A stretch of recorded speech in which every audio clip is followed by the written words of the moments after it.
तो आज हम एक ऐसी कहानी में उतरने वाले हैं जो सच में आपकी रूह कंपा देगी। ये कहानी है एक शापित गुड़िया की। देखिए, ये किसी आम खिलौने की कहानी नहीं है। ये उस चीज की कहानी है जो दिखती तो बहुत मासूम है, लेकिन जिसके पीछे एक बहुत ही काली और खौफनाक हकीकत छिपी हुई है। चलिए चलते हैं चीन के बहुत बड़े और जगमगाते शहर शंघाई में। यहीं लाखों लोगों की भीड़ के बीच एक बिल्कुल साधारण सी लड़की की दुनिया हमेशा हमेशा के लिए बदलने वाली थी। इस पूरी कहानी की जो मेन कैरेक्टर है वो है मेलिन। एक छोटे से गांव की लड़की थी जो अपने पिता के गुजर जाने के बाद अपनी माँ और छोटी बहन की जिम्मेदारियां उठाकर शंघाई आ गई थी।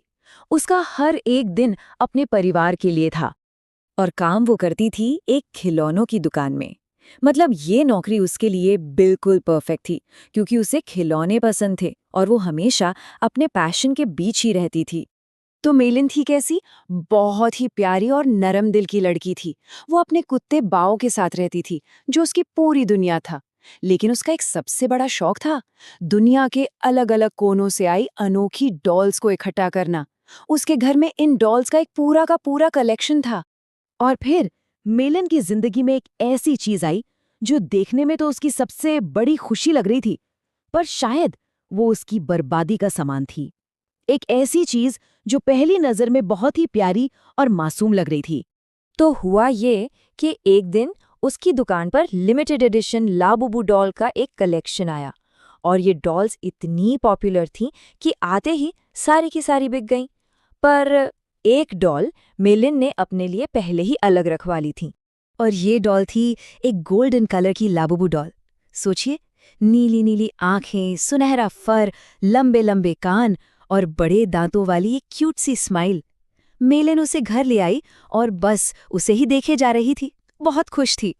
लेकिन घर में सब ठीक नहीं था। अचानक उसका कुत्ता बाओ उस डॉल को देखकर जोर जोर से भौंकने लगा, गुर्राने लगा। ऐसा लग रहा था जैसे वो उस बेजान गुड़िया से नफरत कर रहा हो। अब मेलिन को ये थोड़ा अजीब तो लगा, पर उसने सोचा चलो शायद बाओ बस डर गया होगा। उसने डॉल को शेल्फ पर रखा और सोने चली गई। सब कुछ नॉर्मल लग रहा था, है ना? पर मेलिन को अंदाजा भी नहीं था कि उसी रात जब वो सोएगी तो खौफ पहली बार उसके दरवाजे पर दस्तक देगा।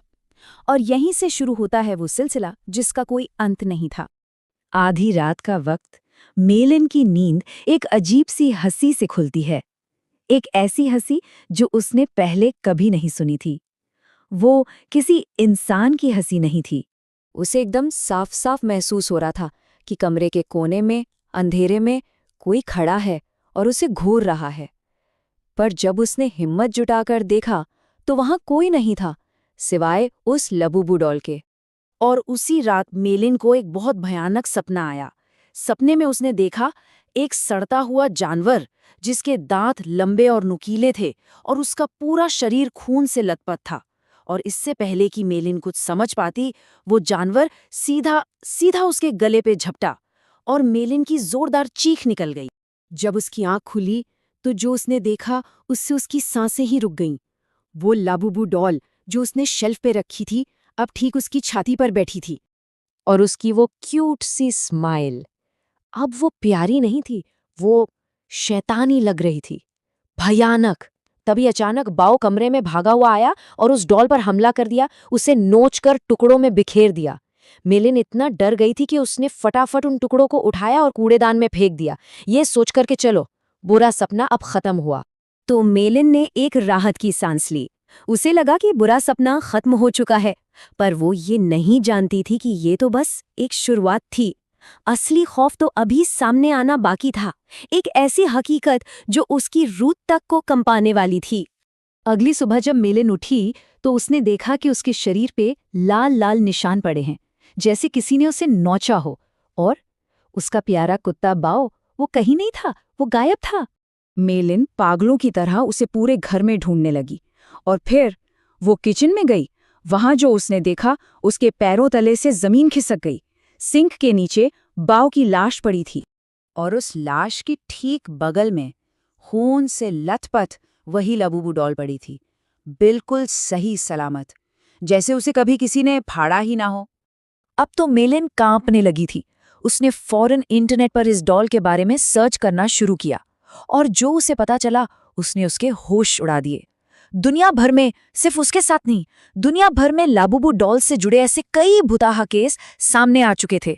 लोगों की अचानक नौकरियां चली गईं, घरों में अजीब अजीब बीमारियां फैल गईं और सबसे डरावनी बात, कई लोगों की रहस्यमयी हालात में मौत हो चुकी थी। अब मेलिन को पूरा यकीन हो चुका था कि उसके घर में कोई मामूली खिलौना नहीं बल्कि एक शैतानी ताकत है। वो समझ चुकी थी कि अगर उसे अपनी जान बचानी है तो इस चीज को जड़ से खत्म करना होगा। अब पीछे हटने का कोई रास्ता नहीं था। तो मेलिन ने उस डॉल को जला दिया जब तक वो राख नहीं हो गई, और फिर उस राख को भी ले जाकर एक नदी में बहा दिया। उसे लगा अब सब खत्म, अब वो इस श्राप से आजाद हो चुकी है।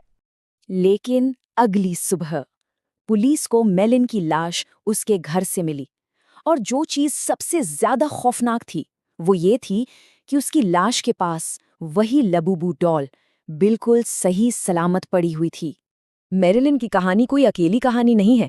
ऐसी कई पुरानी कहानियां हैं जो मानती हैं कि ये डॉल्स असल में एक प्राचीन शैतान पज़ुज़ू का जरिया है दुनिया में आने का।